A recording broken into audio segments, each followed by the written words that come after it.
Look at us, professional microphones and stuff. Look at this. Hold on. I've been missing this. I don't know why. It's fun. It's fun to play with here. We're recording. Just occupying time until one of you says something instead of smiling at the camera. I look good. Hey. Excuse my hipster shit going on. It's cold in It's here. that quarantine hair, man. I don't give a shit. I'm not as lucky as you guys. I still got a full head of hair. I gotta get rid of it eventually. Eventually. Not today though. Yeah, I've been like slowly but surely trying to get myself back into that headspace. Because really, at the end of the day, like their mask is my safety, Correct. and my mask is their safety. So they're the ones that put themselves at risk more if I decide to go get my beard done. So yeah, they won't touch your face. I almost bought that. I'm notorious for buying shit off of Instagram ads. oh, You know that gold clipper? you. Yeah, I saw that. I almost bought that shit today. I've been tempted myself. I did get the hot comb. Yeah, I saw that. it gets hot, but it doesn't really do anything for this. It doesn't do much. It's a gimmick. It doesn't really do anything. It doesn't do anything. It's cute. It was a nice gift. Well, it was like $1 with shipping and handling, so I got what I paid for. Yeah, I'm all about buying shit that doesn't require me to pay for the product, but I'll pay for shipping. Shipping's usually like $7. I'm like, it's not bad. Like, there's this one Instagram handle that I follow, K Villa or some shit like that. So he does like J Dilla t-shirts, like donuts. But okay. He puts them over soccer kits. He kind of customizes them. So he's got that. He's got cream. So I bought a couple of those joints because his shirts were on sale for like $10, and they're on their way from the UK. The transaction got me. It's like, oh, $10, huh? Shipping, huh? Wait, what's this little squiggly E in front of this shit? I see how you got me. But I it is what it is. Yeah, let me know. My stuff is coming. Everything I said was supposed to come tomorrow actually came today. Look at that. Amazon like half an hour ago. So yeah. Left. Well, they got 2 new distribution centers in the area, so everything's gonna come a little faster now. Yeah, and then as soon as you see that, they got that story that 19,000 warehouse workers were with the COVID. Well,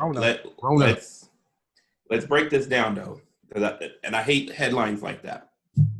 There's 19,000 with Corona, right? You just want to do anything to protect Amazon at any cost. Nope. I just hate like clickbaiting ass titles. But they have 1.6 million employees. Okay. That's less than 1%. Yep. I'm not disputing the fact that 19,000 people have Corona. I'm not. But it is not the egregious, like unsafe work environment people are trying to make it to seem. If we went to every single one of our businesses, right, and did the average of people who caught Corona, it would be around 1 or 2%. No matter how safe you think you are.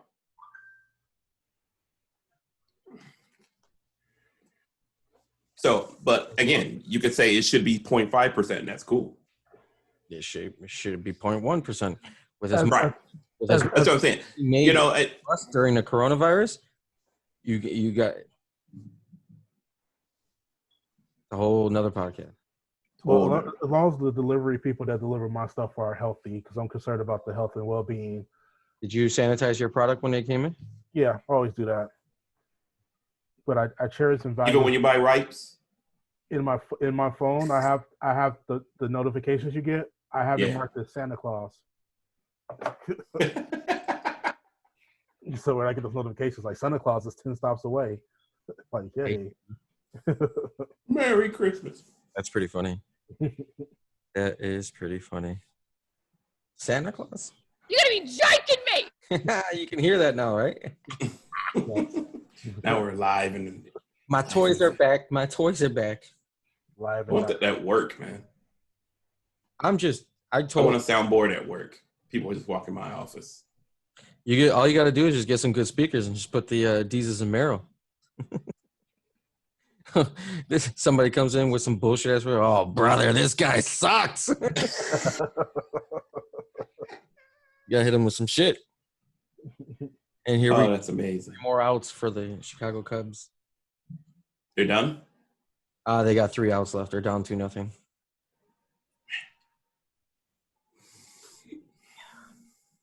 I mean, it's time to reconfigure the team. Ooh. Well, I mean, you can't keep going. It's like the same shit, right? The Bulls did it. It's just hard to shake in my head that World Series was already 4 years ago. Time flies. Shit, Right. Done with 2020. We can still celebrate it. It's fine. It's fine. Yeah. Oh, And no doubt. we won in this decade. Sox fans still clinging on to old shit like plumbers. Yeah, you're talking about people holding this shit like plumbers. Talk about Blackhawks fans. Well, they've won infinitely more than any other Chicago team not named Chicago in the 90s. You can't keep going back to it's the same thing like the Bulls. I'm like, you're measured on championship, right? Who gives a shit if you finish second every fucking year? You're not good enough.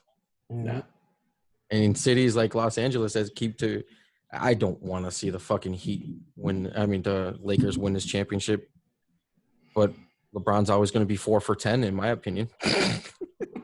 Exactly. That's what I don't get. Like that's 400. That's a 40%. Well, at least the Blackhawks was like this decade. Yeah. If this was school, your teacher would write a fucking "see me after class" note on your fucking test. I don't get it. But it's sports these days. A lot of shit's changed. Everybody's pulling up from 50 feet on the fucking NBA court to shoot a 3-pointer. Splash. You know why? Because people do that shit in 2K too.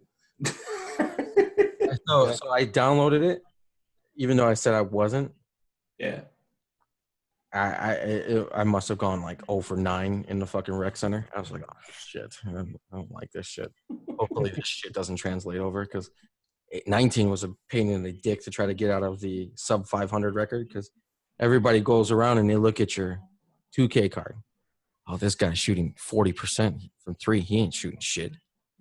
I'm not teaming up with him. I'm going to walk off the spot. That's how it is, but, it is what it is. Fuck him. 2K, I hate you. It's the only game that scans my face, literally, so I can play. Fucking the show. Been playing the show for over a decade. They still can't get Paredes right. Still, it's not. They got a fucking guy named Jimmy Paredes, Isaac Paredes, like a 5th cousin of mine, playing for the Detroit Tigers. They say his name in the damn game. Scroll over to the fucking creative player, Perez. Nah, I've had enough. I'm not buying that baseball game anymore until they put it in there. I've had enough. We should get started. We got a lot to get to. Yeah. It seems like a lot, but I just wrote a lot. That's what it really is. When you start writing, I have a feeling like you're like the old school Sean that would have to be on the train. And he's just writing. But this is good. Moments like that this week. Because with my job, I'm installing a new program in hospitals. And this week I was at a hospital. I was literally like locked in a damn utility room for about 6 hours a day. Locked in. So it's like me and a computer. Just going at it, surrounded by crash cards. And a red stapler? Did you have a red stapler? No red stapler, no. But I had coffee on demand, which was nice. Yeah, but okay, yeah, I guess. But Sean, we're going to need you to get the TPS reports done. TPS reports. There are a few moments like that, man. We had a moment where we were looking at a report I was generating from this new program on I have to say at least 7-foot screen. And it felt like the Matrix, like everybody's just looking at numbers and that's wrong. Speaking of screens, how about that obnoxious ass 100-foot screen Kanye was watching game 1 of the finals on? Fucking dude change looked like a caption. You mean Big Sean screen? Doesn't have wrong with the Big Sean? Right. No, Big Sean can only have half of that screen. Remember, that's what he gave up in the contract.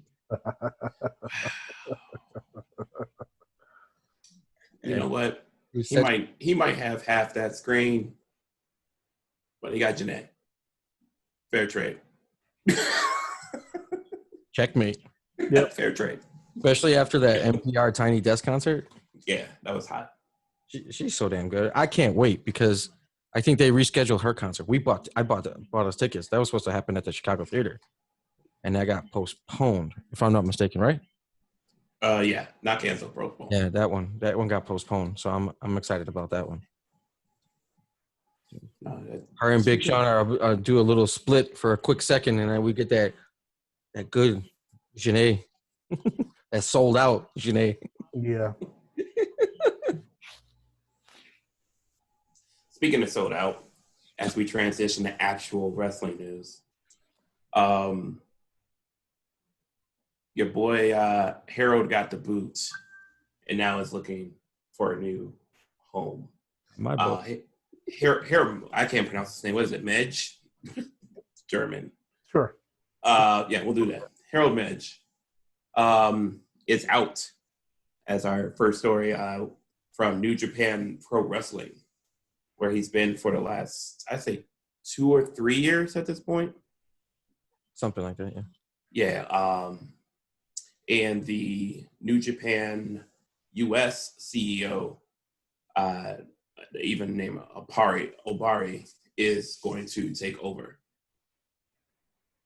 Medj made a lot of mistakes throughout his short time with New Japan. He let the Elite walk out the door without any form of real replacement for them. The U.S. expansion paused, and we can even say that happened before COVID. Yep. And they lost the ASX deal because Medj didn't want to play with Impact. Basically, this all comes down to Medj not following my advice to pro wrestling for 2020, which was making friends, and that cost him his job. Yeah, the only thing that he was responsible for was a massive increase in revenue because he put Wrestle Kingdom over 2 nights. 2 days, right? Aha! Here's that great idea. Right. If we had, but that's essentially the only thing he did that made an impact. You can argue, and I'm going to, that you could blame the pandemic, but definitely only over the last year, New Japan fell back a spot. Yeah, you can't blame the pandemic on that Madison Square Garden show. Nope. You can't blame it on the Madison Square Garden show. And a couple other instances where New Japan was in what was supposed to be in US. And those things didn't quite work out either. Continuing to work with ROH. Mm-hmm. During the time where they are being responsible themselves. So yeah, there's a lot of unsuccess there. Yeah. And it just felt like even with all the people that were stuck here in the US during the pandemic for a while, they didn't seem to make much of an effort to make something happen of that. I mean, they did have some US shows, but there were no tie-ins and it was basically like the equivalent of Superstars to the WWE.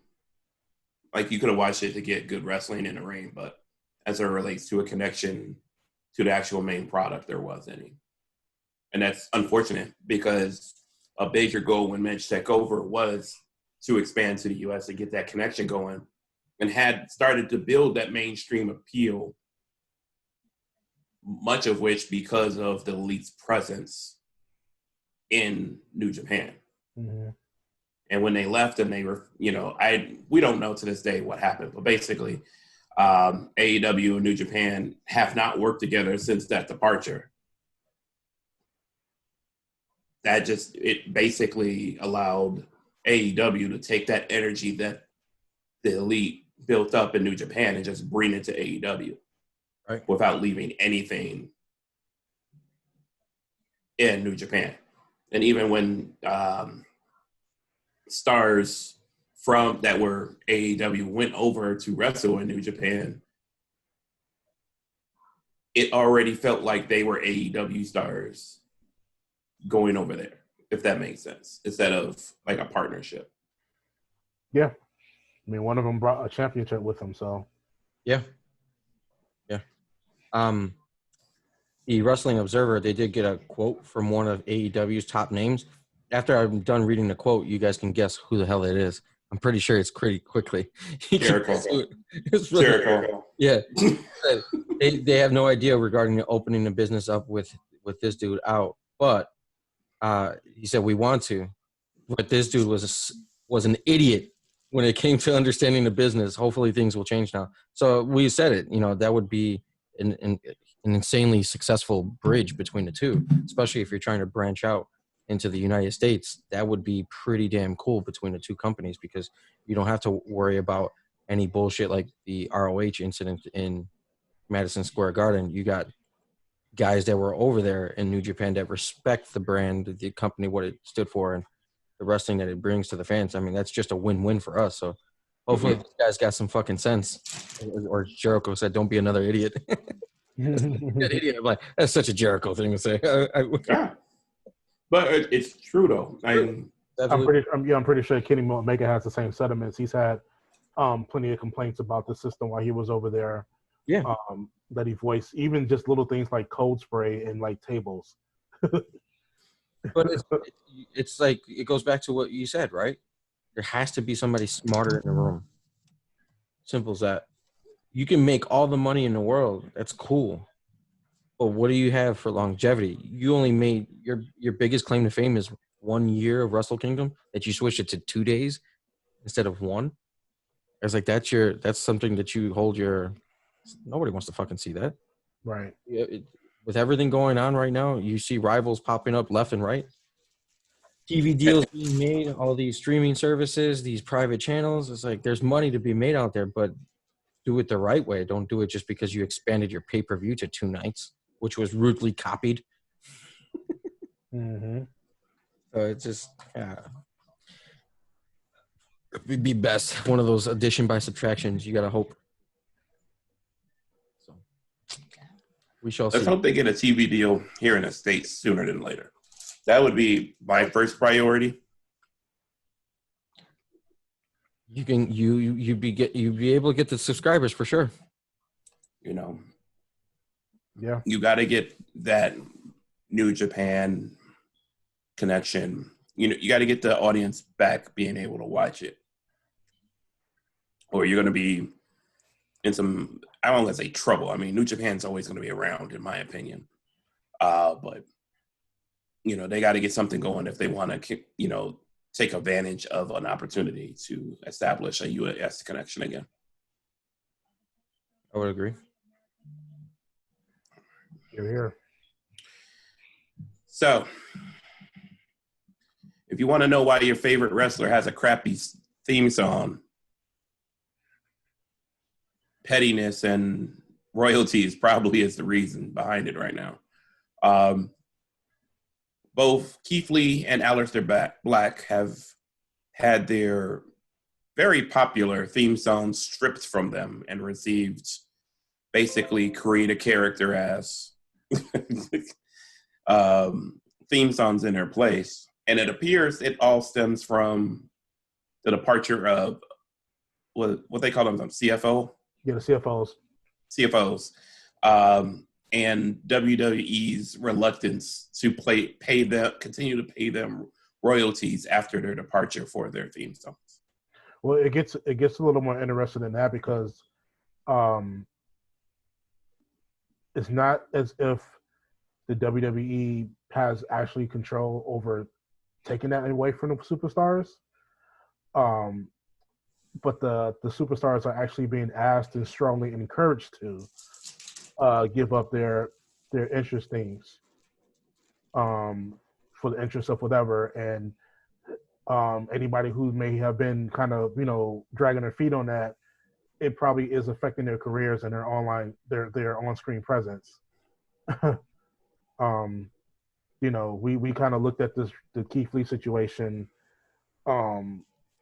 from the very start with the interest theme and his ring gear and all this other stuff, and we kind of thought like, man, he had to change so much just to debut on Raw, but at the same time he's new and he probably doesn't want to ruffle any feathers and is probably just going to do whatever he needs to do. Yeah. Saying to since he's the new guy on the block, he doesn't want to get bounced out real quick. So consider WWE's history recently within probably the last 2 years with the call-ups from NXT. Mm-hmm. I mean, name one that's have a really definitive run. Right, and then you also got to look at the talent that got cut back in April. Yep. All the people that you thought would be there, all the people who just signed deals, like nothing's guaranteed. So you don't want to be the guy that gets bounced out because of music. Yeah, it seems like such a trivial thing to be arguing about at this point. It's like, just go with it. But nah, because a star's theme song can be their identity. Right. Well, if that's the case, tell Shinsuke to get rid of the fucking remix. I'm sure he probably would like to right now. But I'm saying, and that's exactly the point. Like when he changed his theme song, he lost his identity. Yeah. You can argue that. Yeah, because crowd chants went away. Correct. That was it goes with the heel turn that, that is what that is. But, that's why I kind of wrote in the notes here, what if WWE stars applied to own the masters on their theme songs? They can't. That gets very complicated. I get that. I get that it gets complicated. It's the artist.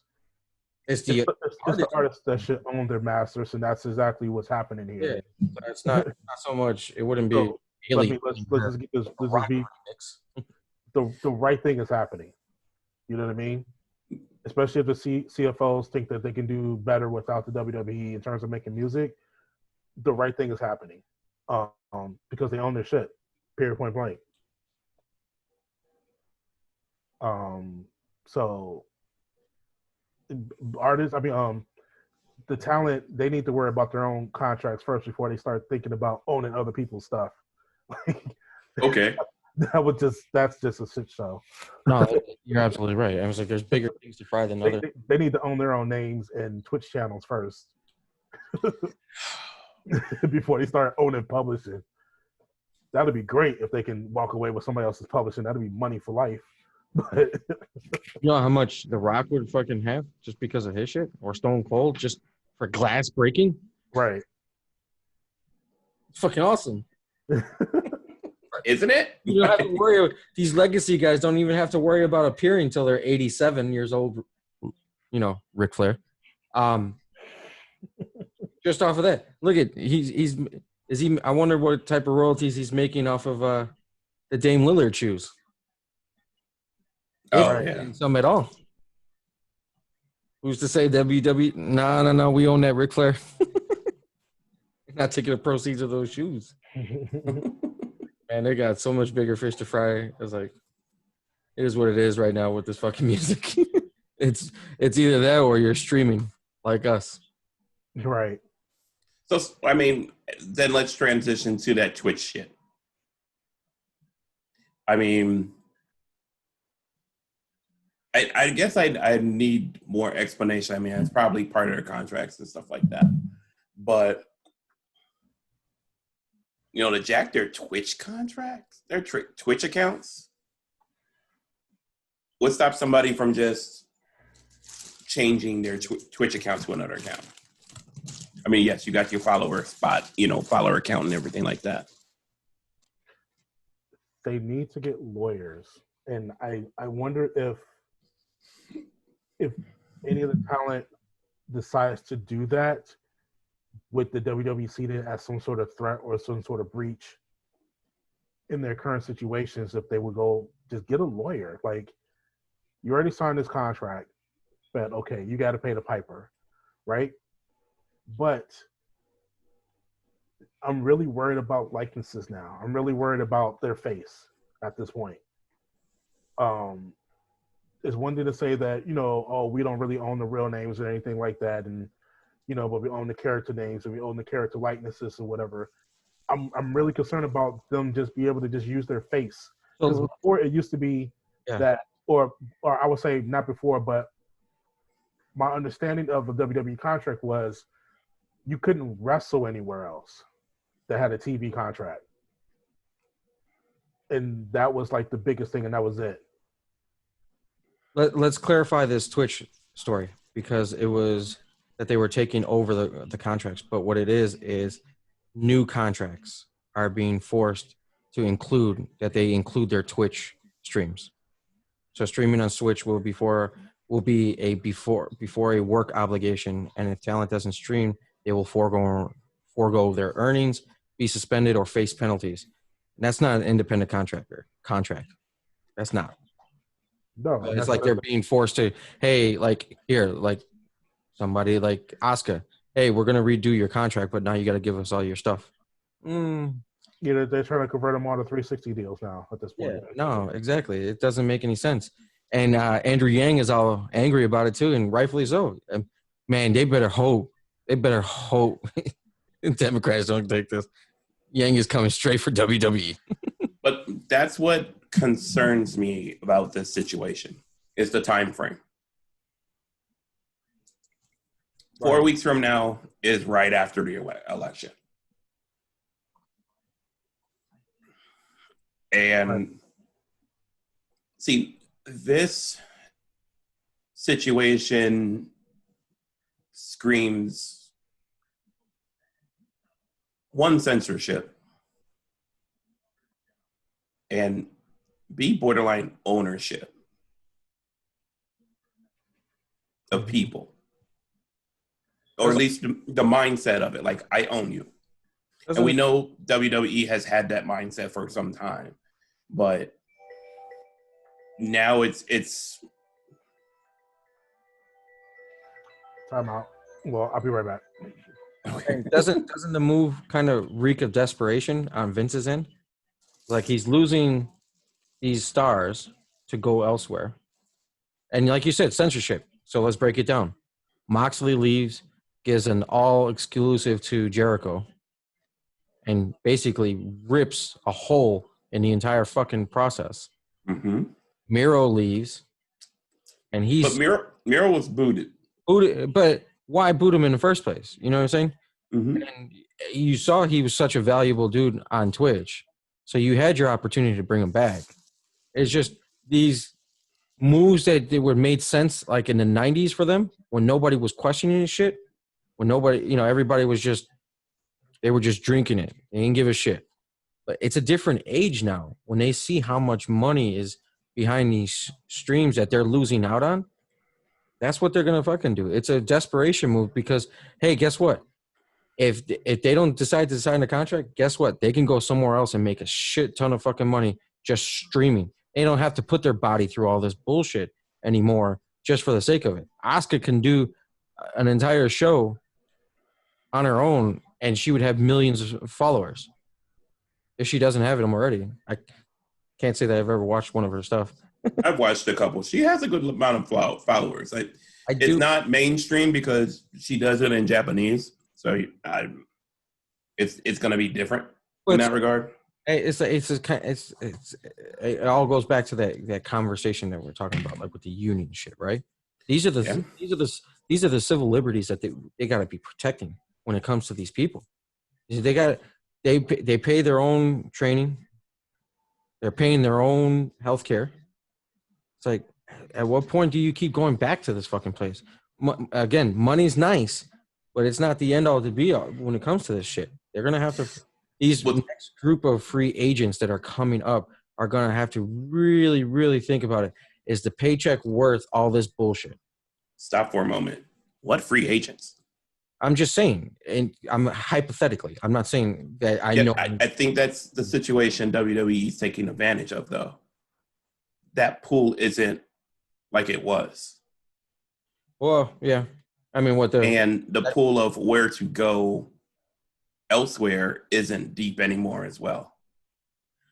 And I feel like it's kind of the same thing like with the price gouging thing, you know? It's just they're taking advantage of this time during a pandemic where there are really no other options. Nobody else is opening their doors to sign huge mega contracts elsewhere, except for the 4 major sports, right? Right. The only people that are making money. So it's like they're taking advantage of it. And that's why I said it's going to end up being a desperation move, but it's on both sides if you look at it. Somebody that's going to end up giving away their streaming rights and stuff like that is because they just want that financial security because nothing's going to be promised. I mean, shit. We could end up having no fans until, what, 2022? Maybe? Actually, I mean, it looks like it right now, to be honest with you. Yeah, because they're talking about even if there is a vaccine in the first 2 quarters, that's not going to be available until summer, late summer for distribution. And that's going into flu season. So you can't convince me that we're not going to be this shit's not going to be like concerts and shows are going to be open until at least 2022. It's crazy. Well, I would say you're going to see wrestling fans in stands. You're going to have pay-per-views in 2021. If football's going to do it, wrestling's going to do it. Yeah, but consider the states. Consider the states that are going to fucking do it. The ones that they don't give a shit. Exactly, but those are the states that place, companies like WWE are going to. Look at Jacksonville the other day with the fucking football fans. Mm-hmm. They had them all the way up in the nosebleed section. I'm like, are you serious? And like, so how do you stagger that out? I want somebody to explain to me how do you stagger out 10,000 people out of a stadium, socially distancing those people. You announce it like our old classrooms in school inside of a auditorium after a little concert. It's like, all right, class 202, you can leave. 203, you can leave. You got to down like that. I think it does in a certain sense. And unfortunately, in a logistic world that we live in, as long as you said you had a plan and then you put the onus on the fans, to abide by it, you get no blame if anybody gets sick for it. I just don't get it, man. And it's about money. No, I mean, just on the consumer's part, what the fuck are you gonna miss out on? Just because you couldn't do it, they're gonna be. Look at the fucking the rooftops for Wrigley across the fucking street. You don't know who's playing on what or what the situation is, and yet you're paying $900 for a couple just to sit on a fucking rooftop and watch across the street. It's that addiction to normal, man. Normal makes people feel safe, and unfortunately, people are willing to do some extraordinary things to feel that way. Yeah. Mm-hmm. I see it every day, in the existence that I am in. Driving to work, people just ignoring the fact that anything's going on around them because they can't live with what's going on. Just like when, and I say when, and it'll be in the next couple months, when wrestling starts moving back to stadiums, there will be people that go. And it will be in high demand. And we can't, and we cannot blame that on the promotions. Because all they did was open the doors. They didn't force anybody in. Right. You have to expect them to do whatever is necessary for them to make money. Correct.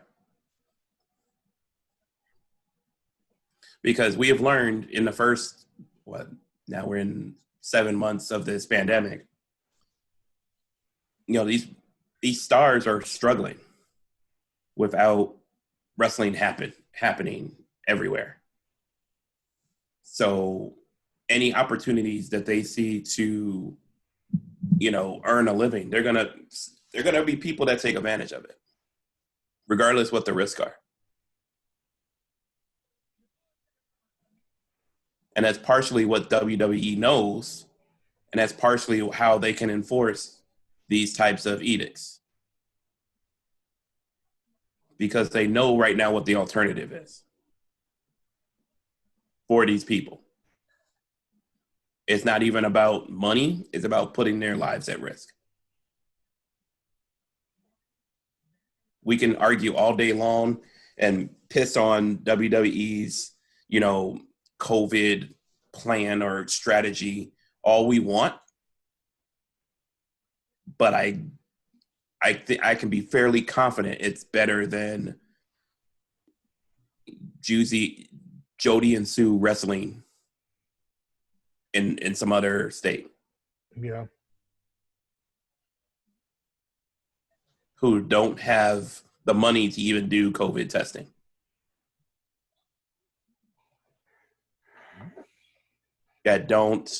While they don't have medical plans for their stars in WWE, they do pay to take care of them when they're sick.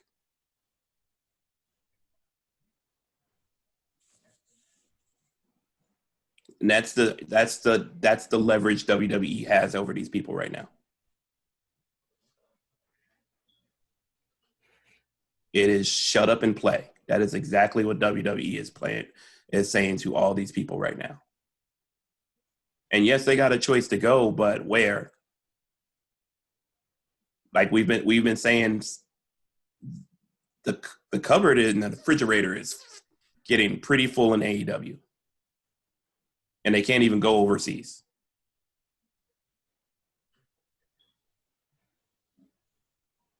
Right. And that's what Vince McMahon knows right now. He's got stars who are just trying to get screen time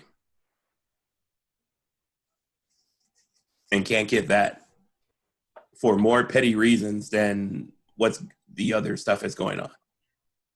Look at Mustafa Ali. That's a prime example. The fans want him out there. The wrestlers want him out there. Shit, all of wrestling is trying to figure out why he's not out there.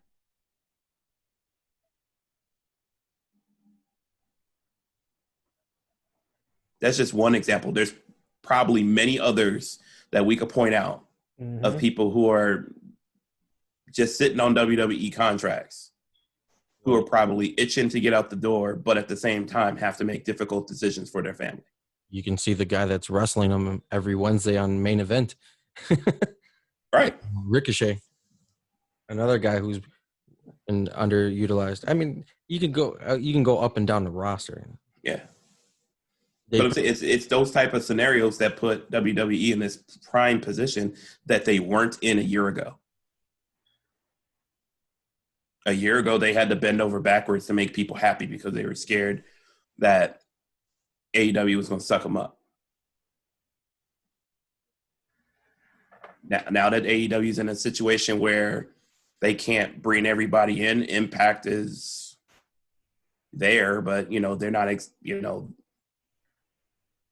We've already kind of seen what's happened to those that have come over there. Yeah, they get the spotlight, but can you say it's the same? Well, it's hard to say that right now, especially. No, it is. It's hard to say that, justify that with no fans in the crowd. I was like, already know Moxley was an absolute home run knockout out of the park. We all knew that would happen. But like somebody like Miro would have gotten a huge pop. Somebody like Matt Hardy would have gotten a huge pop. Right. Unfortunate for him because of what he wanted to do with that broken character, bringing it back over. So it's just. But even Tony Khan has said very recently, we can't keep bringing people in without kicking others out. It's true. You only got 2 hours of TV. That's why Matt Cardona is no longer signed with AEW. Well, he was on an appearance basis, wasn't he? He wasn't on a full contract. Most people that they bring in, from what I've seen, they put in like an appearance contract. And once that appearance contract is up, then they make a decision if they're going to sign them to a full contract. So essentially an NBA 10-day contract. Correct. Yeah. They've done that with most of the stars that have come in over the last year. So Thunder Rosa's contract is coming up, huh? It is what we can get to that in a minute. But, back to, what WWE is doing by enforcing their will almost. I mean, you got people like Liv Morgan who are just like begging on Twitter, can you just promote my t-shirt, please? Yeah. Mm-hmm. That how sad is that? Like, it's like all I want you to do is promote my t-shirt so I can make some money. But you won't even do that. There's no one that she can call or contact directly to even ask that question. She's got to do it publicly on Twitter. Correct. And it's probably going to eat some crow for it too. Mm-hmm.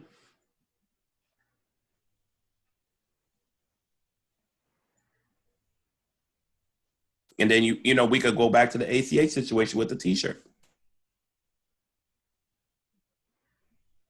They make this t-shirt without, you can't necessarily say his permission, but his approval per se. He got to voice his opinion, but then they threw this shit up there anyway.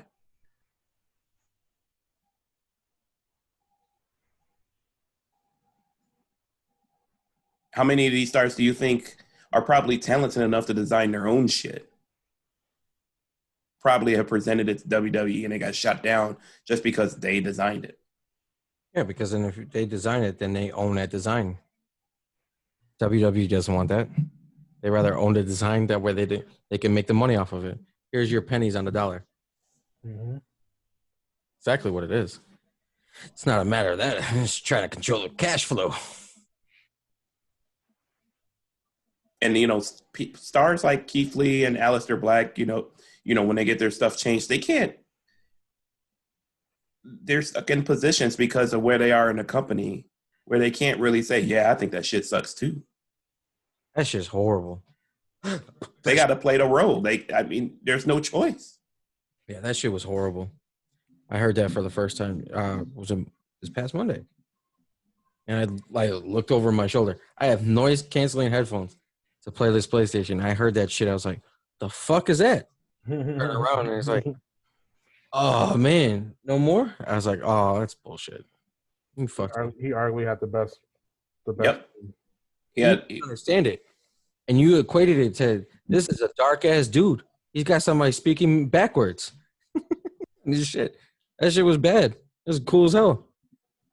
And Keith Lee was pretty dope too, because that was the whole thing with the little choir in the beginning. That's like, can't bask in somebody's glory if nobody's gloriously telling you to do so. Well, we've also been wondering where Bray Wyatt has been for all this time. Well, and that's a whole nother, section, because, you have these COVID situations with WWE where you obviously know people, are coming up positive, and it's not like the WWE is going to say publicly, well, Bray Wyatt caught COVID. And I'm not saying that's what happened, but I know of a man who's had a young child. I could see him pumping the brakes. Like, dude, I just had a baby. Mm-hmm. Y'all see you at the pay-per-view if you need me. You want me to cut a fun house from my crib, we could do that. But you ain't going to catch me on TV. I don't blame him. I'm just saying that's a scenario that I present to you to why he's not been around. I'm suggesting A, B, C, D, and E. Yeah. You know what I mean? Yeah, it's just another thing because that's not going to look great either when they have to repackage him. Because when I said Aleister Black arguably have the best theme. Bray Wyatt does too. And that comes from that's nobody. That's not WWE doing that. That's an actual song out there, right? If I'm not mistaken, a band did that. Yeah, but if we're switching gears in terms of who we want to pay for licensing, Mm-hmm. That means anybody's theme song is on the table. exactly. Yeah, you want to talk about somebody whose identity is really tied into their entrance.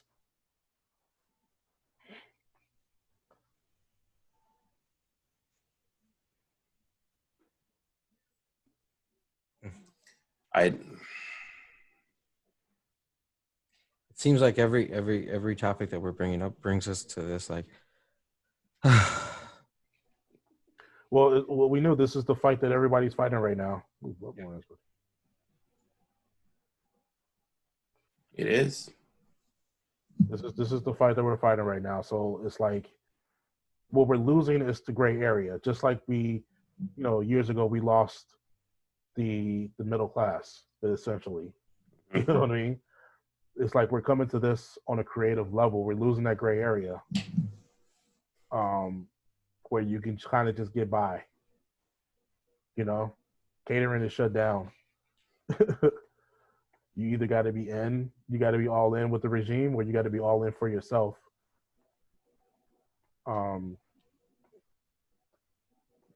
If you have been preparing for this moment, then seemingly you're good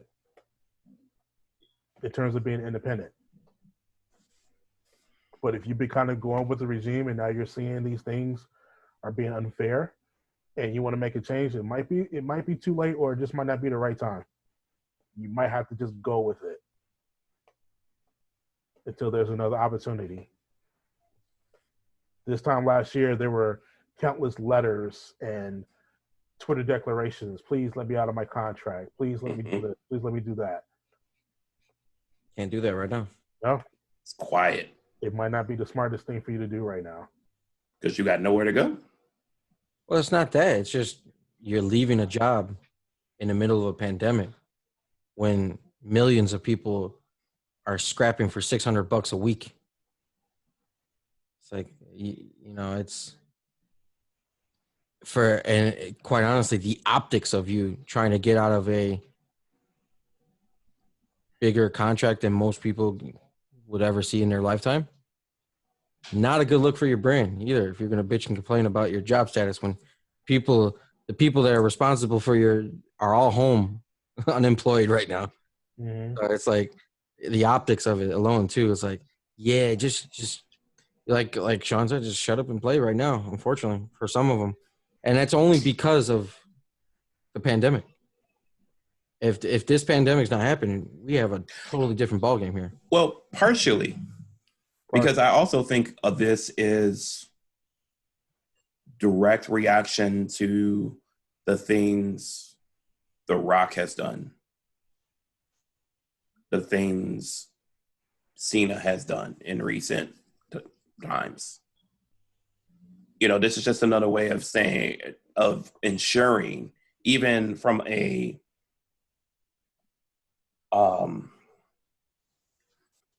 side hustle standpoint. Don't think you're going to get that big. Don't even think about it. We're going to control every aspect of your brand. So that way the name on the back of the jersey never becomes more popular than the one on the front of it.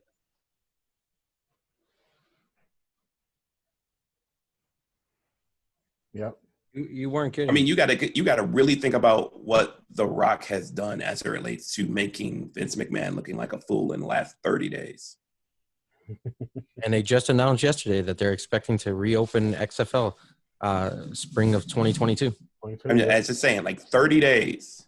Well, we'll say 45, where he announced he was buying the XFL. And did so. That the lawsuit was thrown out by the creditors. So that deal will close. What was it, last week, or it was late last week or something to that effect? Impact. he announced he's signing up with Biden. Oh yeah. You know, or he did endorse Biden in a nice video. Yeah. And then Cena going on Jimmy Fallon. He said, I never said I was done with wrestling. He didn't say I was done wrestling in WWE.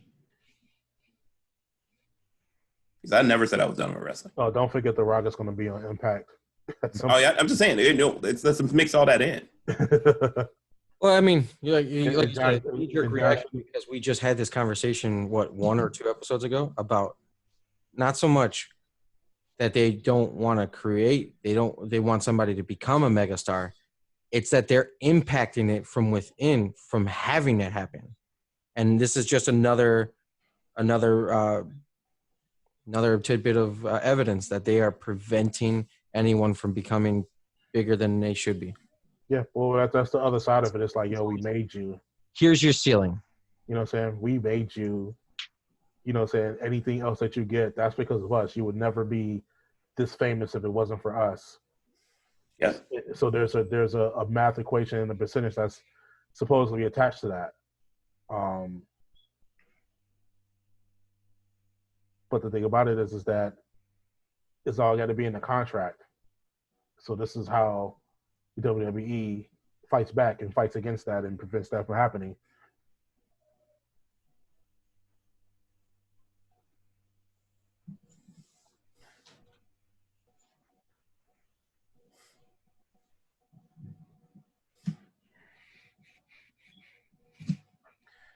Let's move on to happier stuff. Yes. I mean, I would. Or a happier argument, should I say?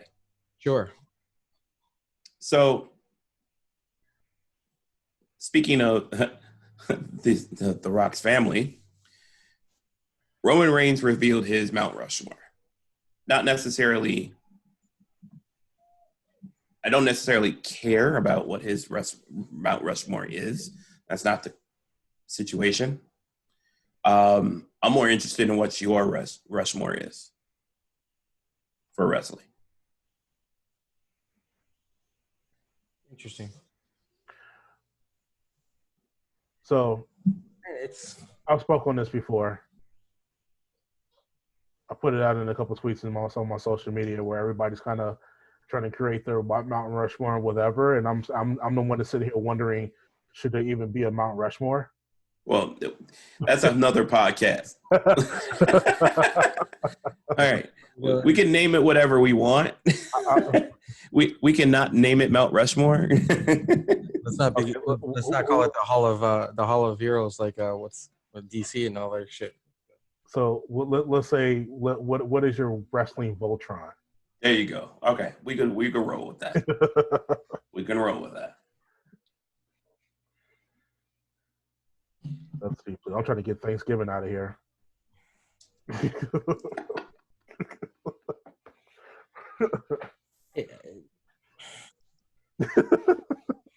Like, okay, so if we're gonna put like, let's just go with his Mount Rushmore theme, right? Okay. If you're gonna put 4, like for me, I really think you should bleep that out. it's hard. Hold on. Let me see what I can do here. That's a good. I can do stuff. I can do sound effects. If we're gonna do a Mount, for me, it's hard to not put the fucking Attitude Era guys because they kind of really sold everything and kind of jettisoned everybody. So you got like, it would be hard to agree with somebody like, and I'm saying because I used to watch it when I was a kid, but I'm going for the transcendent stars that have done above and beyond, right? So, I mean, it'd be hard not to include somebody like John Cena. I kind of agree with Roman's little picks. Now, if you want to do it just for WWE, obviously that's what he did. Yeah. But if we're talking like across all 4, I mean, how do you not have Jericho on that? The man's about to celebrate his 30th anniversary. 30 years of doing it and doing it at a high level across whatever platform he's been on. I don't know. It's tough. It's really tough, especially since. Yeah, no, I don't want to. You start. You go ahead. Give me a couple minutes. We can start with Jericho. Casually stroking his beard, huh? Well, I'm thinking like, so I would say like the arms would have to be representatives of those who can cut a great promo, those who can sell a match, sell a pay-per-view. I mean, it's So for me, that'd be like Dusty and Chris Jericho. The legs will have to represent um, those who have incredible in-ring ability that I admire.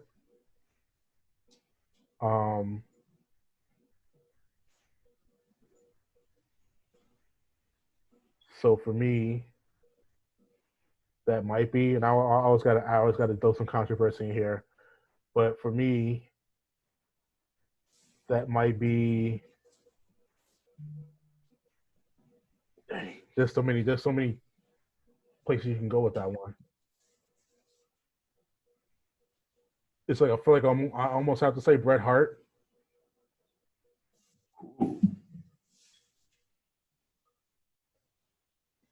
But then not bad. with that other leg, it's like Yeah, we're doing Voltron. You get 5. You don't have to have 4. Yeah, the other leg has got it somewhere. The other leg for me is like either Kurt Angle or Kenny Omega. Oh,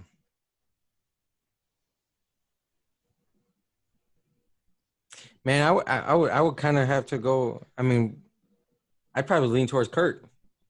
Kurt did it with 2 broken necks. You know, because I've been trying to get the Switch thing going. I've been watching a lot of like the past impacts that they run on their Twitch stream. Because there's just a lot that I didn't watch with Impact and they're playing like all the matches from like all the pay-per-views. Like they did a whole day of Impact main events, and like all of those matches between like Kurt Angle, Sting, and I want to say Jeff Hardy. Really great stuff. Yeah. Arguably better than the stuff he did in WWE.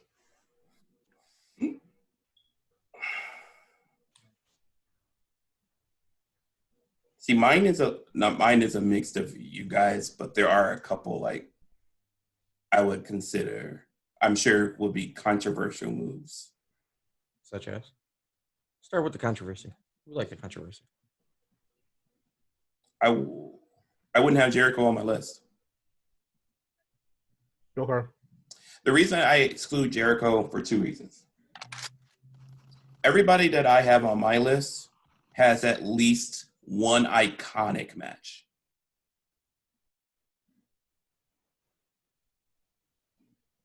Jericho has moments, but most of those moments are outside of the ring.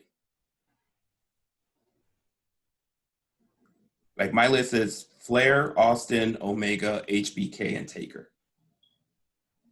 Okay. Yeah. And it's a hard pull to take Jericho out because I do believe he's had an impact in wrestling as a whole, but I feel like that impact is fairly recent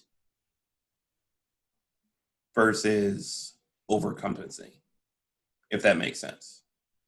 Kind of. It makes sense as for that to be your rubric. I can see why you would include them. Yeah, I mean, unfortunately, yeah, like you say you got the Voltron, you only have 5. And I know people could argue Omega as well, and I'll let them do that. I just think, and I think it took him longer to get recognized for it, but I feel like Omega picked up where HBK left off. Okay. As it relates to like the total package type of deal. And ring psychology, emotional matches. I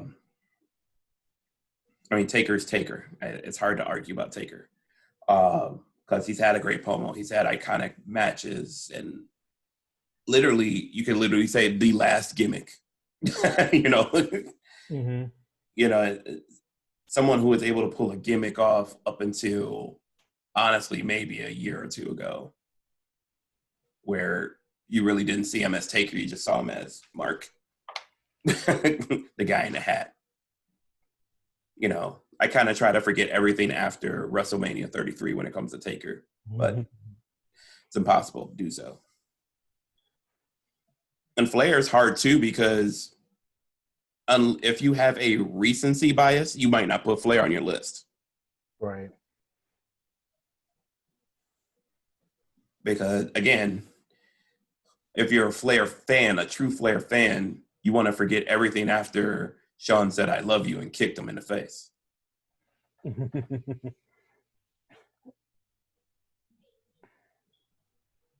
Yeah, the reason I kind of chose Dusty over Flair, the way I looked at it is how many sons do all of my picks have, and I'm definitely, call it bias if you want to. Hulk Hogan is just not going to have anything to do with me, period. So he's out. So to me, for me, it was like it was either going to be Flair or Dusty. I think Dusty has more sons. I will say this: Dusty have more sons, and you could definitely argue has more actual influence over the course of wrestling. Yeah. Flair, to me, is kind of a LeBron James-ish type of scenario. Where, you know, did great from where he was, but as it relates to changing the game per se, he really didn't do that per se. He was he was an extension of Buddy Rogers and Gorgeous George. So right. He just kind of kept that going into a new era. Mm-hmm. A lot of people looked up to him. I would consider Flair to be more like Trump before the turn.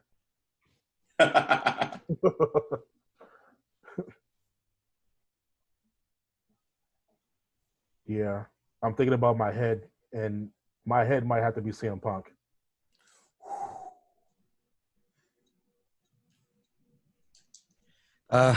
If we're gonna talk about it, I'm going to Rock. Yeah, it was. The head can he could just get out and just turn into another mega, which he's done. Yeah, But I would say, like, for me, because you know he unlocked the gate for so many different indie stars that we would not know of inside the quote unquote WWE universe if it wasn't for him just getting in there and just rubbing people the wrong way. And I'm literally thinking in terms of when Shiro left and the Red Lion had to take over as the leader. But like he was so hot-headed and so opposite of team, you know what I mean? Yeah. Yeah. I'm literally thinking in terms of that, like that's CM Punk all the way. It was going to be between Punk, Austin, and The Rock, to be honest with you. Look at that. We have a 3-headed dragon. I only have one problem with The Rock. The Rock couldn't wrestle. No, he came up in a really in a perfect time where slapping the shit out of somebody was just fine. You didn't need to wrestle in the attitude area. You need to have the biggest mouth and the biggest swag, and that was it. You didn't need to do all this extra shit. You really didn't. Stone Cold did it with a milk truck. I mean, with a beer truck. Mm-hmm. He wasn't really. Well, no, he wrestled. Stone Cold wrestled. He's a football player the same way too. Yeah, he wrestled at the beginning, and then those knees. Yeah, once Owen dropped him on his head, yeah, that was a wrap. But when you get back to those matches with him and him and Bret Hart, oh, that's just ridiculous. Mm-hmm.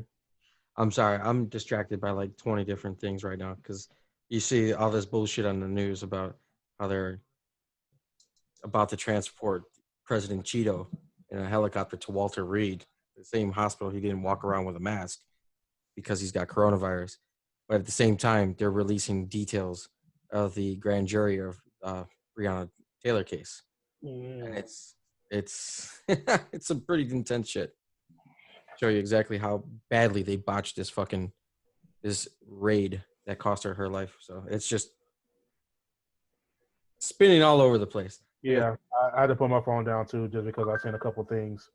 It's like it's not the timing isn't lost on me that you would announce that this fucking big spectacle about going to a fucking hospital that you just went to without a mask. At the same time, the details are being leaked out. The entire tapes are on SoundCloud right now. So it's just the timing of it. It's just like, yeah, okay. Okay.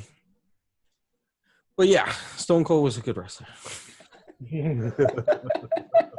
This is a wrestling podcast. Yes, it's still a wrestling podcast. You're still rocking with the wise men.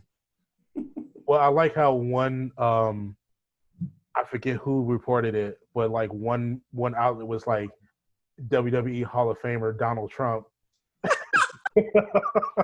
Like, oh, that's great. Oh, somebody else put that too. It was pretty funny. I forgot how they. I gotta see if I can find it. It was pretty fucking funny because they didn't even announce it as president. Yeah. Former businessman Donald Trump or something. Former businessman. Oh my god. It was fucking hilarious. But I did post a funny video that I found on TikTok, which kind of I'm all about TikTok these days. But it's a Puerto Rican group, and they all of a sudden you see the floor, linoleum floor, because it's standard in Spanish households. Mm-hmm. All of a sudden you see a bunch of paper towels being thrown.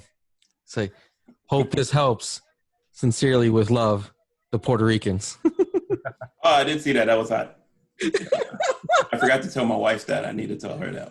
Tell her to go check the Instagram because I put it on my Instagram story. The Instagrams? Okay. Oh, I fucking love it. I fucking love it. I know I shouldn't, no, I love it. Yeah. Just send him a big tub of Baparu. Well, speaking of Hall of Fame. Hall of Fame? Mick got me thinking. Mick Foley came out and asked the question, why isn't Vader in the Hall of Fame? Let's stop right there. This is very dangerous for somebody Mick Foley's age, as clear as he is, to be at home during the pandemic thinking and saying things, because he's been saying a lot. He's been wanting smoke. You say bring it, man. He is actively looking for smoke. I literally have him outside of whatever his whatever Mick Foley's comfort level is. He's going to be on AEW television within weeks. I don't know if he wants to leave the house. But it's going to happen. And You really think so? It's going to happen just because that's the platform for you to go over there and piss the other guys off. And boy, does he want smoke right now. I think he's still under WWE contract somehow, though. I don't know. Like one of those like legend contracts where they just like. If he is, then he's doing everything that you would think of to get fired. he talking like somebody who wants to get fired. He hardly ever posts or retweets his daughter. Oh no! Except for the one picture of her. I think she was at AEW with the AEW shirt, holding the belt and everything. Like, okay, Mick, I see what you're doing. Mick has got time. He's got time. But I mean, as you stopped me, he brought. I don't want to really get into why Vader's in there. There's a lot of reasons Vader cannot be in the Hall of Fame. But I do want to ask each of you, who do you think is missing from that Hall of Fame?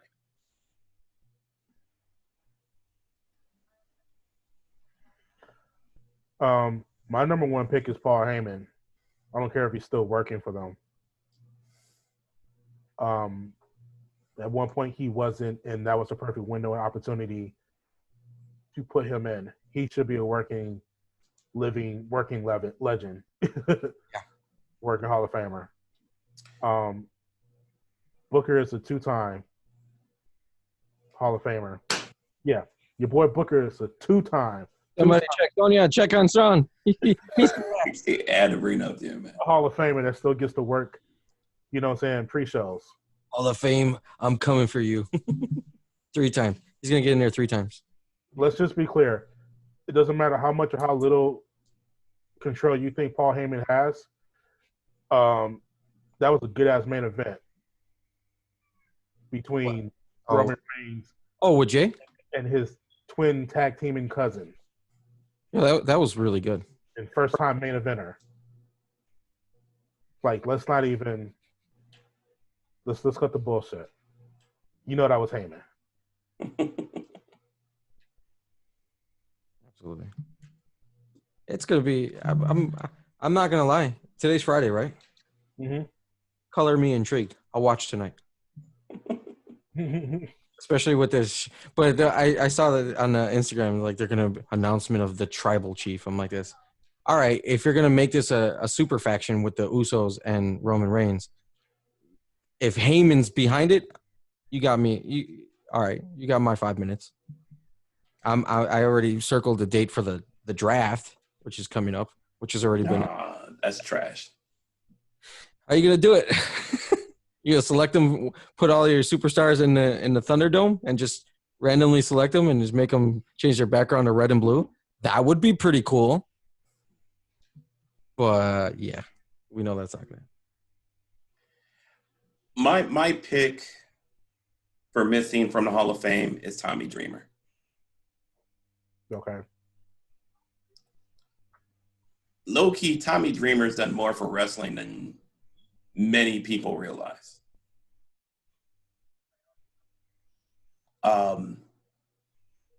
A lot of people don't know that during the Invasion era and for some time back after that, he was one of the bookers for WWE.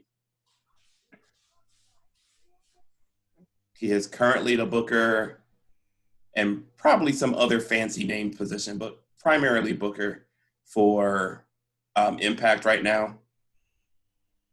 And for those who dig deep into ECW's history, when Paul Heyman, fell off, Tommy Dreamer basically took over running that company. Mm-hmm. Tommy Dreamer has put a lot of people on when in this business and doesn't get credit for it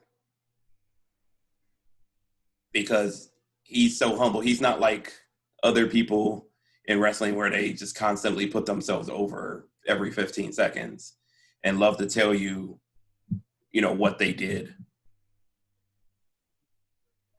For example, the producer of Cody versus Dustin at what was it, the Double or Nothing in Vegas was Tommy Dreamer. Mm-hmm. One of what people are considering one of the best matches of that year. Tommy Dreamer was the producer of that.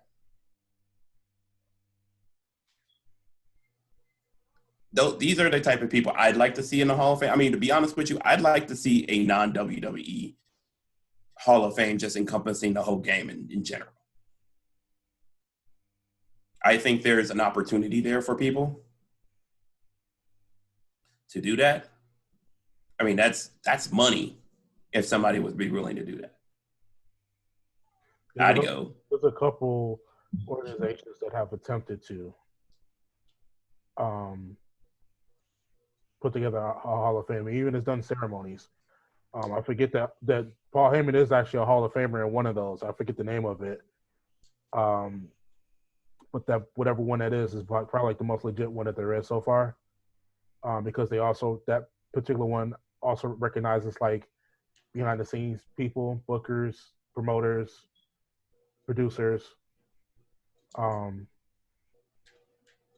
referees. I'll give you one. Who that? Kind of coincides with the upcoming WrestleMania in Hollywood. The Rock. The Rock? Oh yeah, he's not in. Not in. Oh, I don't think he's ever gonna. I won't say ever. Well, I'm saying Yeah. that would be a pretty fucking cool weekend. You have your headliner, and then all of a sudden, somehow you can convince the headliner to wrestle in Los Angeles, in Hollywood. That'd be a huge get for WWE on a weekend that needs a little bit of attention and some love, especially since this last one wasn't underwhelming. It's just a shame that it was in the Performance Center. That's all it was. I mean, They called an audible at the last minute. That's all it was. I mean, that would be a hell of an introduction. You're going to Los Angeles in their sunny new stadium. Hopefully by then there will be people in the stands. It's California, so Newsom, probably not. Probably not. We're probably going to be watching it from Orlando again. I think there are going to be people in the stands for WrestleMania this year. In April of 2021, You think there's going to be people in California? I don't know if it's going to be California. That's what I get. You've already announced that it's in California. So regardless, change the location. You're going to have to change it to somewhere like Florida or Missouri, where they don't really give a shit. Or Texas. Texas is about to have 10,000 people in the fucking stands for the World Series. Correct. Arlington, to be specific. Mm-hmm. You know who would give them a stadium to do it? Jerry Jones. Of course you would. I'm telling you, WrestleMania will have people in the stands. One way or another. I'll put money on that. As long as there's football being played and people are in the stands for football, wrestling's right behind them. It's only that, but I've named the two states that it's happened. Yeah. Missouri and Florida. Florida does whatever the fuck they want, and then you wonder why Florida's constantly on back and forth off of a no travel ban for most states. Yeah, I kind of believe that too. Like, I feel like even worst case scenario, if we was to go back to another lockdown, we'll be done with it by that time. Worst case scenario for them, not for us. But yeah, I mean, yeah, I couldn't envision it because it's just. I'm sure like Joe Biden wins the election, he gets sworn in on the 20th, the 21st, we're back on lockdown. I wouldn't even doubt it. I wouldn't doubt it either. And honestly, does anybody see a problem with it? Well, people gonna see all the problem with it. Yeah. Well, I'm talking to the common sense individuals on this podcast right now. Mm-hmm. I don't see it necessarily a problem with it because that's what should have been done a long time ago. I think, while I do believe another lockdown would happen, I think there has to be a plan and how to take care of people while they're at home. There will probably be That's what we did that's what was done backwards this time. I don't know. Yeah, I mean, everybody was on lockdown for 2 months. Then was like, oh yeah, no one's making any money. The economy's going to shit. I brought it up in a conversation with my boss today. I was like, it's like everybody wants to talk about a fucking plan, but nobody wants to go into detail. So remember that classic Chicago runoff where we had Rahm Emanuel versus Chewy Garcia, and everybody was rooting for Chewy, and then they asked him, "What's your plan?" He's like, "I got a plan." What's your plan in detail? I got a plan. Homie, he could have won that election had he actually had a semblance of a plan. Not even. I was about to say, he didn't even have to have a good plan. Just had a plan. Right. Any plan at that point was better than Rahm's. Because I put it like this. Agent Orange had a plan. And it was cockamamie. But people was like, dude, that's a plan. I'm big a build ass wall and make the country that I'm blocking out with the wall pay for it. AKS. Like, like, yo, that's a plan. Mm-hmm. So And that works so well. A mile and a half of wall. Oh, hold on. I'll be right back. right. Jump the fence. There we go. He's putting up 10 miles of wall a day. What are you talking about? Man. Moving forward. But We're gonna build a wall of fame. Yeah, that's right. A wall of fame. on that wall to make use of that 10-mile stretch. It's just sitting there. We might as well put something on it. Yeah, we're gonna do that. Wall of independent contractors. What the hell happened to NWA, man? COVID. They are still. No, it's more than COVID, man. But no, They're still hanging on by a thread. COVID is exposing all the shit that was just lingering. When you're not wrestling and doing anything, hard to suppress that shit when you want to be out there. So everything's coming to light. Everything. So what's happening, like in the light of COVID and also a light of speaking out, a lot of what we would call their top talent, Kingston, Starks, Cabana, James Storm, Molina, have kind of like, either left the company or on the way out of the company or have plans to leaving the company. Aaron Stevens, who, they all have to kind of find other things to do while they've been down. Now, they've had a few things that they've done when they had to shut down and they were producing shows straight for the internet. But then Dave Lagana, who was basically the primary person who was handling all the video, so had to step down because of, his connection to speaking out. But in spite of that, what they have done is they actually did have a couple of shows, a couple of very short, quiet shows. And like Aaron Stevens just gave up the North American title in a show recently somewhere too. And I know they lost Lagana, but you got to think, what did it happen in June? Or was that before June when Speaking Out happened? It was around that time, May or June. From any sense of the word, especially with the amount of people who are out of work in the wrestling business right now, you got to think they would have found, I wouldn't say a replacement, like filling the shoes type replacement, but at least find someone who could restart this thing. Because I unfortunately, because of the amount of activity in the wrestling world that's occurred over the last 60 days, I can no longer no longer allow COVID being the reason NWA isn't running. No, what you have is an artist in Sir William Corrigan,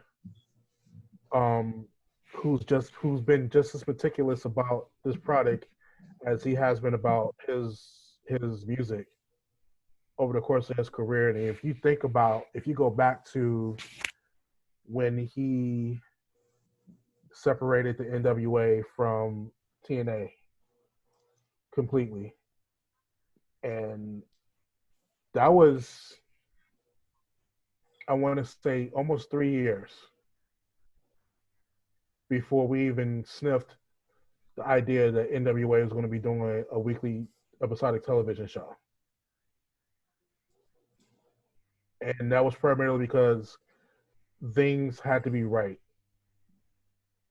Things had to be done right. Everything about, if you look at NWA Power, the look and feel of it, everything was done on purpose. Everything was done meticulously. None of that was put together on a whim or by happenstance or reactionary to anything else that was going on in the industry at the time. He wanted that to look and feel exactly. Even the commercials that ran during that program, where everything about it was how they used their sponsorship. Everything was meticulous, and there was only 2 people that were doing it. And one of those people, literally one half of his brain, had to step down. Gone. Yeah. So I'm willing to bet that this has more to do with his creative vision and having to do a better job with the people that he trusts, or picking new people that he can trust. That doesn't have something that's going to, because that's the one thing that lacked between those 2 people was they didn't have a strong HR department there. Wait, you mean they had an HR department? It was just somebody on the basement level that had HR crudely scratched into the door. Oh, okay. There was literally, I mean, if you think about how many people it takes to run a wrestling company, all of those jobs was literally split between 2 people. Yeah. And one person couldn't even vet themselves enough to, keep their job. So are they starting from scratch now then? As far as I know, like they're doing these little shows to kind of correct, certain things in terms of title holders and things like that. But first of all, Corrigan is not giving up on this. Like, oh no, I know. I mean, I don't expect. I mean, time running out in the sense of,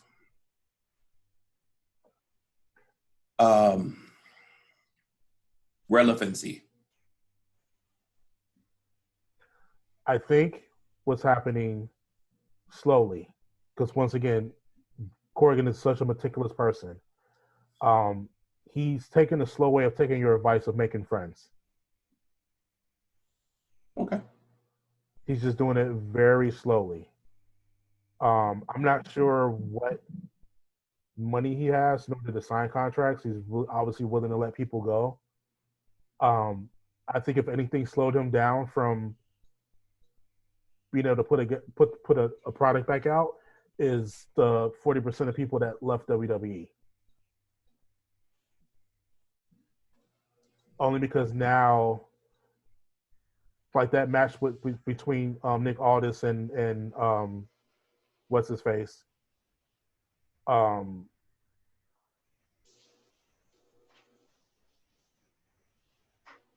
that was put together somewhere else. Like you couldn't count on that happening between him and Bennett. So he sees something that we don't see.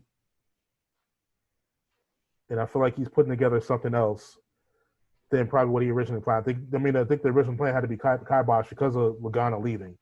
So Lagana leaving, but all these other people who are available, not just superstars, but personnel and, office people. You know what I mean? Like, I think he has to look at this like, I have to put together a real company with real people. It can't just be me. It's just going to be me and one other person. And now I got to shift money and focus towards other personnel to put this together. And I think that's what I wanted to bet that's what he's looking at now. It's like, yeah, I know I could put together a show. Everybody pretty much biting my idea at this point by doing in-studio shows. That wouldn't be hard for him to do. You know what I mean? But I think he's looking at the bigger picture of, yeah, I can't do all this back office stuff by myself. Makes sense. That definitely makes sense. You see all this stuff happening as it relates to people leaving, and you see what's left. You're like, Yeah. And it also makes you think about the people who aren't, I won't say aren't leaving, but you don't see showing up in other places. Like Sienna. Yeah. She's somebody that I thought would show up somewhere else by now. Mr. Anderson, he's kind of run out of places to go, but Eli Drake has not. Yeah, you want to talk about probably the only other company in existence besides the WWE that people really believe in and people really respect and have a certain loyalty to. Even you can even argue like the most important thing that the NWA has are those titles. Yeah. And regardless of where anybody shows up, Eddie Kingston, Ricky Starks, no one is disrespecting those titles. No, And you're right about that. I think that's the one thing that's important to Billy, and I think that's the one thing that, regardless of how they felt, that they're never going to disrespect.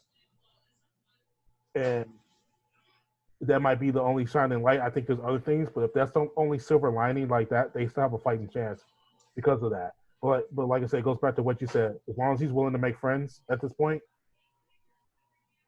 they'll be back. I think they just realized at this point they just had to do it differently than what they did it before. And Billy, he's going to plan this thing out from beginning to end. He's going to take his time. He never reacts to what's going on in the marketplace. Never see him do that. No, he did the music. He's not going to do it in wrestling. Right. So now that you've convinced me of that, convince me how Hurt Business translates to Kofi Mania. It's real simple to me. Everybody makes these comparisons. They always want to compare factions to other previous black factions, but they're the Black Evolution. Okay, I'm gonna let you keep going. And it's real simple for me. It's only the fact that they get to show up on television in suits.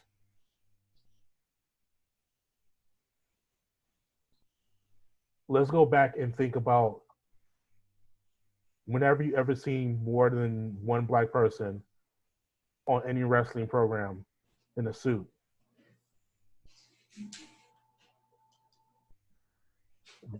Two of them at the same time.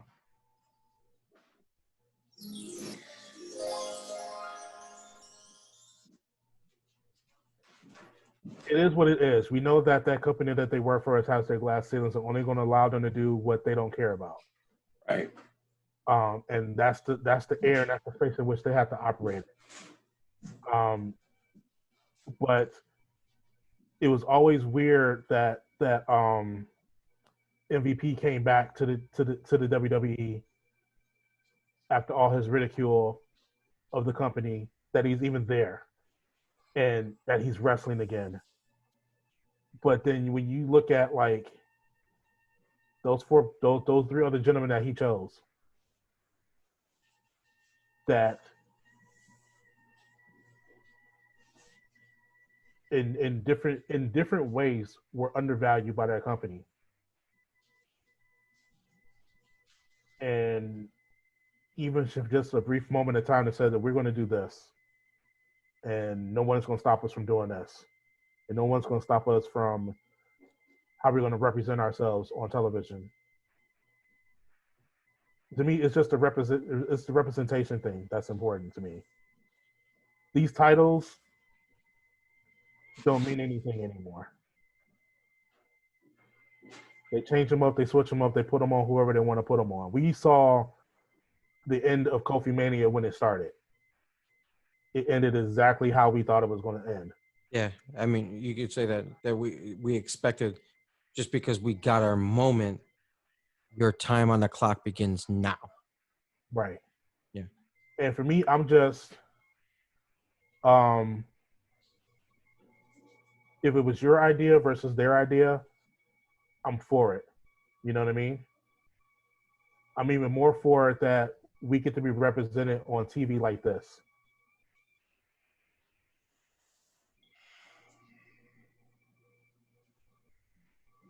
So for me, it's not.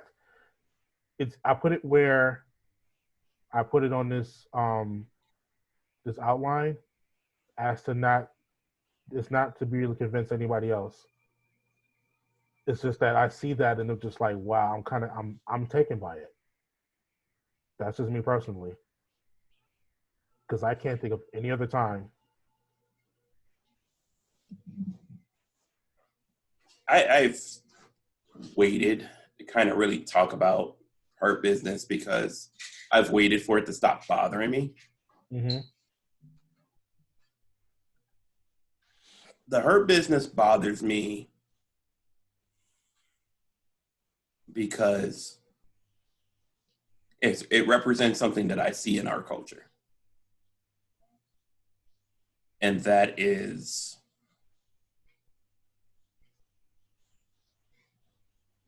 kind of the previous generation getting in the way of the new generation.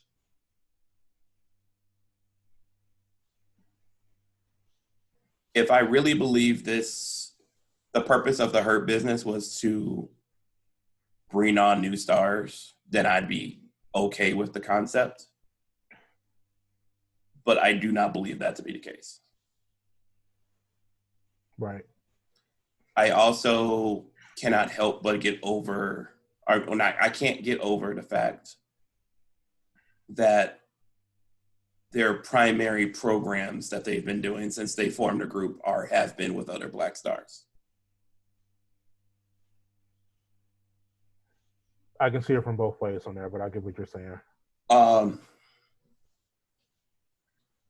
And again, I mean, I won't even get into like the inconsistent booking of them being badasses and then getting their asses kicked all in the same show.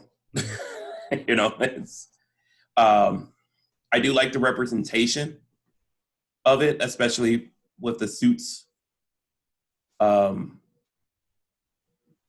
not sure if I buy the evolution thing, only because evolution was created to bring on, to put over Randy Orton and Batista. And if I saw a Randy Orton or Batista in this scenario, I'd buy that. But I don't see that right now.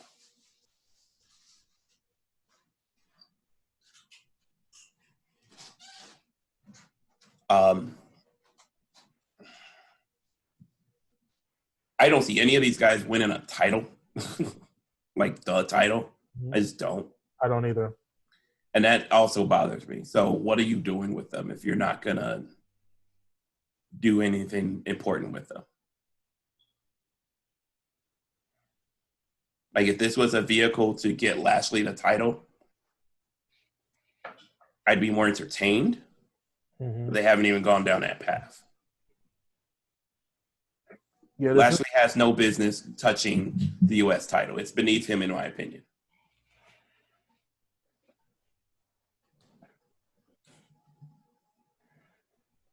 But yeah, this is how they're booked is just what they're going to be allowed to do. Period. I mean, it's unfortunate how the company views them. Not so much that they have an opinion about them, but I don't think they're seen. You know what I mean? Yeah, no, I exactly know what you mean. Yeah. I mean, they're just not seen. Like, think about Shelton Benjamin would not be doing anything if he wasn't a part of this group. Bobby Lashley should have been in the ring with Brock Lesnar, even if it wasn't for non-title. This is the guy who still was attached to the pay-per-view with the biggest buy rate in company history. He was there in the main event. I appreciated MVP wanting to go back to the WWE to look after these guys. Because like I said, I can go back to like the conversations about like your Booker T's and your Mark Henrys. Not everybody's messing with them. Not everybody's fooling with them. You know what I mean? Not to mention MVP's genuine reaction to when Kofi won. I'm looking at that as well. With Shad Gaspard. Yeah. I mean, that was a really touching moment. he did an interview with Suge right before he went back. And he kind of talked about that, like there's a lot of guys back there that they're just not being looked after. And they're gonna be it's gonna be issues with them going in business for themselves because this generation is just not gonna wait, and they don't value tradition. They don't need to. Right. You know what I mean? So when I saw that move, yeah, it kind of threw me at first because I thought he was going to go after like the Cedric Alexanders and the Ricochets first. But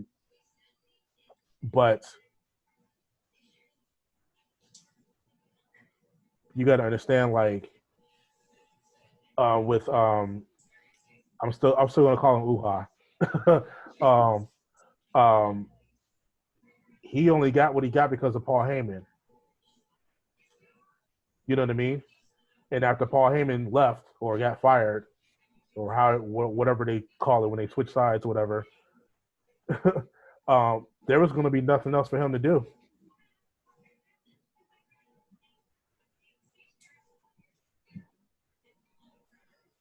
So it's still a shame. They get to be on television, but they also get to be on television doing with things that are beneath them. But it's out there for us to kind of look at and to kind of talk about. It's real easy to talk about the things that we don't think are right in terms of how they're treating stars when they're in front of us. It's harder to do that when they're not around. We forget about them. So putting 7 people in a position to not be forgotten about.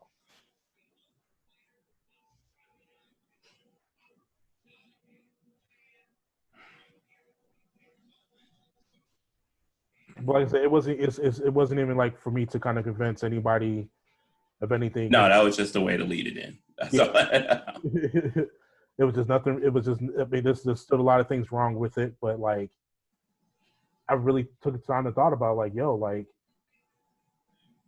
there may have been one black guy in a suit at any given time, not 2, and definitely not 4.